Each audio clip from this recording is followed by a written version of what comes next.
तनोतना सदाशिवम। मैं हूं आचार्य शिवेंद्र मिश्र और आज हम थोड़ी सी चर्चा करेंगे ज्ञान, विज्ञान और मिथ्या ज्ञान की। प्रायः हम शब्दों के अर्थों के प्रति अज्ञान की अवस्था में रहते हैं, भले ही उनकी लाखों बार व्याख्या की गई हो। धर्म और विज्ञान के बीच होने वाली बहसें, आत्मा परमात्मा पर वाद विवाद, मॉडर्निटी और एफिशिएंसी पर मिथ्या तर्क वितर्क, सब इसी अज्ञान का परिणाम होते हैं। सामान्य जन इस तरह के भ्रम का शिकार हों ये समझ में आता है, पर आश्चर्य तो तब होता है जब बड़े बड़े स्कॉलर्स और विद्वान भी इसी भ्रम का शिकार बने टीवी चैनलों पर गला फाड़ वाद विवाद करते दिखाई देते हैं। खुद को विज्ञान का प्रोफेसर कहने वाले महानुभावों को विज्ञान और तकनीक के बीच का अंतर मालूम नहीं होता। कोट पैंट टाई का मद उन पर ऐसा छाया रहता है कि कंप्यूटर को विज्ञान की देन कहने में वे गर्व का अनुभव करते हैं। संसार के विकास में जो तकनीकी उपयोग होता है उसे विज्ञान कहने में जब स्कॉलर्स लोग ऐसी गलतियां करते हैं तो आधुनिक युग का जो युवा है वो ऐसे कल्पना लोक में जा पहुंचता है जहां सारी बातें उसे गड्ढमड्ढ होकर दिखाई देती हैं, और ऐसा विवेकहीन युवा अंततः पतन के रास्ते पर ही चलता रहता है। धोती कुर्ता वाले लोग उसकी आलोचना का शिकार बनते हैं और सारा ट्रेडिशनल लिटरेचर उन्हें जंगली और अवैज्ञानिक दिखने लगता है।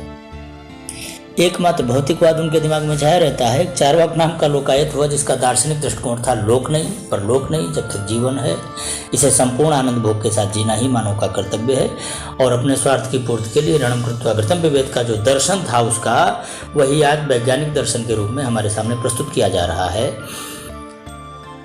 तो सबसे पहले तो यही समझने की जरूरत है कि विज्ञान, विज्ञान और मिथ्या ज्ञान के बीच का अंतर क्या है, और मैं कोशिश करता हूँ कि मैं इस अंतर को समझाने की कोशिश करूं, और अगर आपको भी ये अंतर समझ में आए और विषय उपयोगी लगे तो इसे अपने दोस्तों में भी शेयर करें, चैनल को सब्सक्राइब करें और कमेंट्स द्वारा हमें ये भी सूचित करें कि आप हमारे विचारों से सहमत हैं या नहीं, और यदि आप सहमत हैं तो और कौन से ऐसे विषय हैं जिन पर चर्चा की जा सकती है। तो ज्ञान क्या है? जो कुछ भी प्रत्यक्ष अप्रत्यक्ष घटनाएं होती हैं जिन्हें हम अपने ज्ञानेंद्रियों द्वारा जानते हैं उन्हें ज्ञान कहते हैं। सभी दिखने वाली, सुनी गई, महसूस की गई बातें ज्ञान के क्षेत्र में आती हैं। हमारे सेंस ऑर्गन्स जिन्हें आँख, नाक, कान, जीभ, त्वचा कहा जाता है, और छठी इंद्रिय मन, इन 6 इंद्रियों के क्षेत्र में आने वाली वस्तुएं, घटनाएं और अवस्थाएं ज्ञान कही जाती हैं। इसी के लिए इन्हें ज्ञानेंद्रियां कहते हैं। यहाँ ये समझ लेना बहुत जरूरी है कि मन और बुद्धि ये दोनों अलग अलग तत्व हैं। मन का संबंध ज्ञान से होता है, इसका विज्ञान से कोई भी संबंध नहीं होता।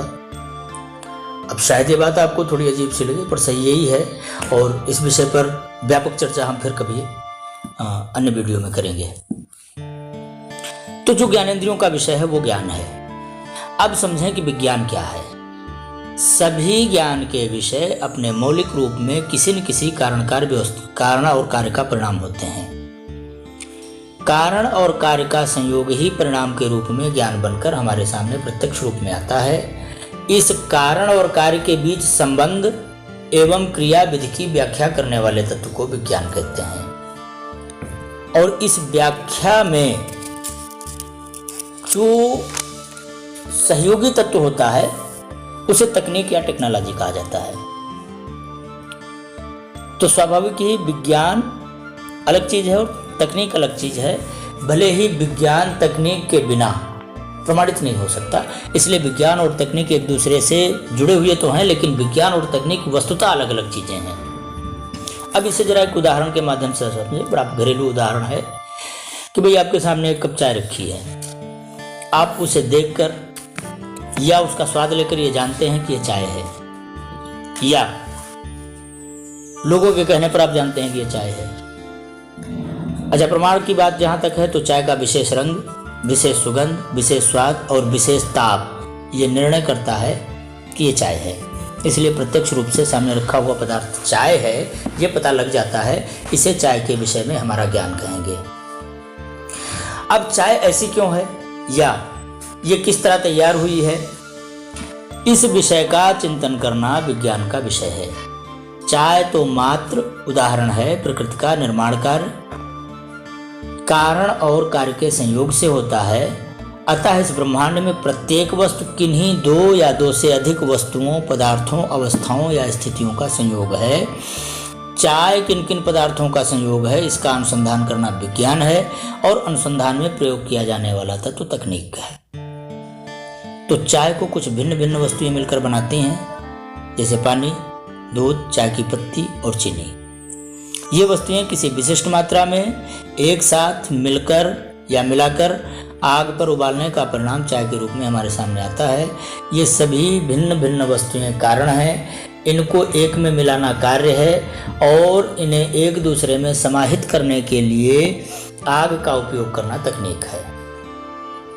तो आपको लग सकता है कि विज्ञान और तकनीक तो एक ही बात है, पर वास्तव में दोनों में बहुत अंतर है। तकनीक का काम समायोजन करना है, तत्वों की व्याख्या या अनुसंधान करना नहीं। विज्ञान का काम सिर्फ तत्वों या पदार्थों के संयोग की व्याख्या करना है, उनके समायोजन करने का काम विज्ञान नहीं करती।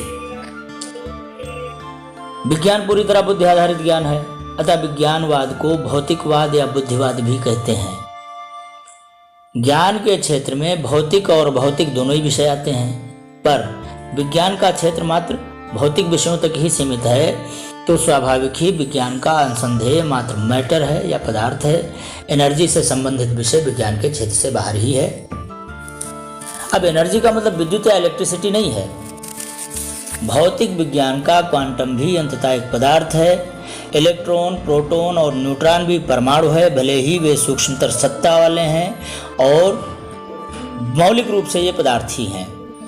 यद्यपि विज्ञान जगत में इन्हें एनर्जी कहा जाता है, परंतु तत्व विज्ञान के अनुसार ये पदार्थ ही हैं तथा अधिकतम विद्युत तत्व के नाम से इनकी व्याख्या की जा सकती है। एनर्जी वस्तुतः आकाश तत्व है और विद्युत वायु तत्व है। एनर्जी मूल कारण है और विद्युत उसका परिणाम है।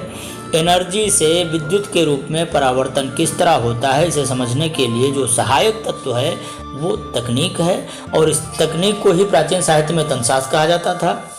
वस्तुतः प्राचीन काल का तंत्रशास्त्र और आधुनिक युग का विज्ञान एक ही तत्व है। जो अंतर है वो मात्र तकनीक का।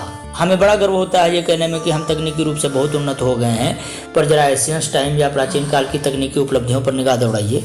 अष्टधातु का निर्माण, प्राचीन मंदिरों के निर्माण में प्रयोग की जाने वाली तकनीक, जब आधुनिक काल में आजकल के जैसी विशालकाय मशीनें नहीं थीं, एक ही चट्टान को तराश कर मंदिरों, महालयों का निर्माण आज किस आर्किटेक्चर के बस का है। रंगों के समायोजन का उदाहरण जैसे चित्तौड़ का विजय स्तंभ, तो अकेला विजय स्तंभ ही नहीं, ऐसे तो जाने कितने उदाहरण आपको भारत में मिल जाएंगे। तो क्या ये सारी बातें तकनीक का उपहास, आधुनिक तकनीक का उपहास उड़ाती नजर नहीं आती? लेकिन फिर भी हमारा तकनीकी युवा खुद को विकसित समझता है। इसी को मिथ्या ज्ञान कहते हैं। मिथ्या ज्ञान वास्तव में विज्ञान का एक भेद है। अज्ञान ज्ञान का उल्टा है, विलोम है। ज्ञान और अज्ञान एक दूसरे के विपरीत तत्व हैं। ज्ञान ज्ञानेंद्रियों की चेतनता का परिणाम है, अज्ञान ज्ञानेंद्रियों की अचेतावस्था का परिणाम है। यह अचेतावस्था दो तरह की होती है, एक तो मूर्छा जो कुछ समय तक रहती है। इस अवस्था में संज्ञानाश तो होता भी है और नहीं भी होता है, तो इसी अवस्था में पड़े हुए व्यक्ति को मिथ्या ज्ञानी कहते हैं। मिथ्या ज्ञान का प्रतिबंधन कभी न कभी हो जाता है, क्योंकि इसमें पूरी तरह संज्ञानाश नहीं होता। दूसरी अवस्था में, संज्ञाहीनता में या शून्यता में, यह संपूर्ण चेतावस्था को प्राप्त होती हैं जब, तो इसमें कोई इंद्रिय विशेष पूरी तरह चेतना विहीन हो जाती है या जन्मजात ऐसी अवस्था होती है। उदाहरण के लिए जन्मांध व्यक्ति जो होता है वो रूप के विषय में अज्ञानी होता है, लेकिन जीवन के किसी काल विशेष में अंधता से ग्रस्त व्यक्ति रूप के विषय में मिथ्या ज्ञानी होता है।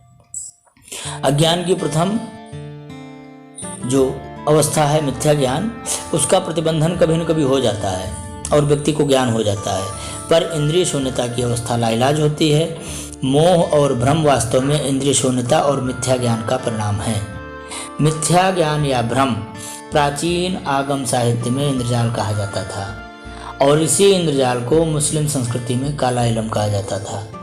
इंद्रजाल तकनीक पर आधारित है, अतः विज्ञान का एक अंग है जिसका उद्देश्य तत्कालीन प्राचीन काल में राजाओं महाराजाओं के उद्देश्यों की पूर्ति के लिए जिनमें मनोरंजन शामिल है।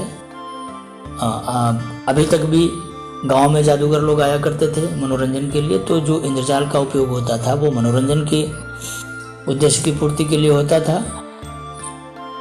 और दूसरा इसका अर्थ शासकीय उद्देश्यों में भी किया जाता था। राजा लोग एक दूसरे के साथ एक भ्रामक अवस्था पैदा करके अपने शासकीय उद्देश्यों की पूर्ति भी करते थे। तंत्र शास्त्र में इसको इंद्रजाल कहा जाता है।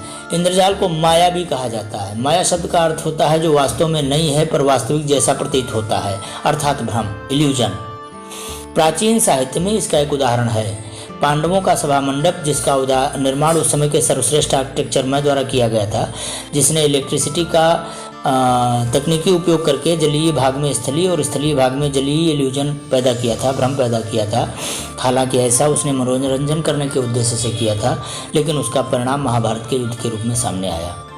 मैंने पहले भी कहा है कि यदि हम प्राचीन साहित्य पर खोजी निगाह डालेंगे तो हमें दिखाई दे जाएगा कि प्रत्येक वैज्ञानिक आविष्कार जो प्रकृति के नियमों का उल्लंघन करके किया गया है, उसका परिणाम विनाशकारी ही हुआ है। आज हम वैज्ञानिक परिणामों पर नजर दौड़ाएं। चिकित्सा के क्षेत्र में जो औषधीय चमत्कार हुआ है, उसने हमें स्वास्थ्य की गारंटी दी है या रोग की? टेक्नोलॉजी ने हमें लंबे सुरक्षित जीवन की गारंटी दी या हर समय मृत्यु के भय की? अब जरा बात करें आधुनिक वैज्ञानिक आविष्कारों पर, जिनके कारण संसार का कायाकल्प हो गया और प्रत्येक विज्ञानवादी को जिस पर महान गर्व है। जरा सोचिए, ऐसा कौन सा आविष्कार है जो किसी निश्चित चिंतन का परिणाम हो? सभी आविष्कार वास्तव में दो श्रेणियों में ही आते हैं, एक तो संयोग का परिणाम, दूसरा दुर्घटना का परिणाम। क्योंकि संयोग से जो परिणाम होता है वो विज्ञान होता है, और दुर्घटना का जो परिणाम होता है वो इंद्रजाल होता है।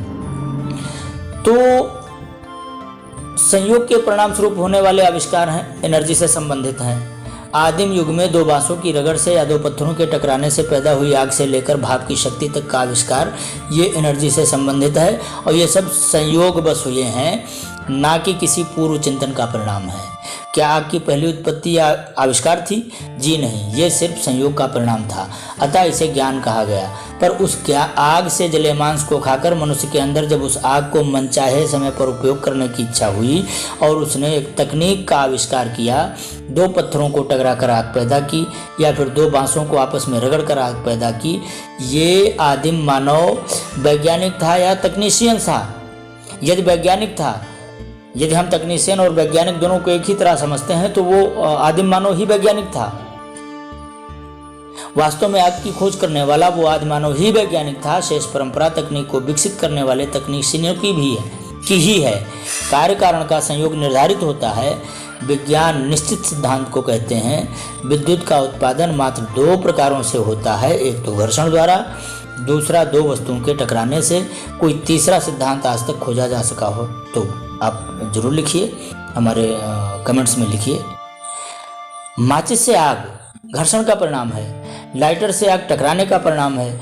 अणु और परमाणु के स्तर पर इलेक्ट्रिसिटी दो क्वांटम्स के टकराने या घर्षण करने पर उत्पन्न होती है। क्या कोई अन्य तीसरा सिद्धांत भी खोजा जा सका है? इलेक्ट्रिसिटी का विज्ञान पाषाण युग में खोजा गया, जो तब से लेकर आज तक उसी निश्चित सिद्धांत पर आधारित है। लेकिन तकनीकें बदलती रहीं और बांस की रगड़ ने आज माचिस का रूप ले लिया, पत्थरों की टकराहट ने आज परमाणु विस्फोट का रूप ले लिया। तो अब तो विज्ञान और तकनीक के बीच अंतर समझ में आना ही चाहिए। ये तो है संयोग के परिणाम की बात। अब बात करें आविष्कार जिनका कारण दुर्घटना है। इस तरह के आविष्कार पदार्थ या मैटर पर आधारित होते हैं। आधुनिक वैज्ञानिक परिणाम जितने भी हैं वो सभी इसी तरह के दुर्घटनाओं पर आधारित हैं। पेंसिलिन से लेकर पोटैटो चिप्स तक, कहाँ तक कहें, आधुनिकता को परिभाषित करने वाला हर आविष्कार दुर्घटना या गलती का परिणाम है। और ऐसा हर आविष्कार चूंकि दुर्घटना या गलती का परिणाम था, उसका दुनिया पर जो प्रभाव पड़ा वो विनाशक ही सिद्ध हुआ। कम से कम विज्ञान की मार झेल रहे आधुनिक युग के लोगों को तो ये बात समझ में आनी ही चाहिए। सर्जरी के क्षेत्र क्या आधुनिक है? ये प्राचीन शास्त्र है, सिर्फ तकनीकें बदल गईं। आधुनिक युग विज्ञान का नहीं, तकनीक का युग है। विज्ञान अनादिकालीन है। संभवतः आपको ज्ञान, विज्ञान और मिथ्या ज्ञान के बीच अंतर समझ में आया होगा। यदि कोई शंका शेष है या फिर कोई जिज्ञासा है अथवा आप किसी बात से सहमत नहीं हैं तो आप कमेंट्स में लिखें। उपयोगी होने पर जरूरी होने पर उसका उत्तर अवश्य दिया जाएगा। धैर्य से हमारे विचारों को सुनने के लिए धन्यवाद।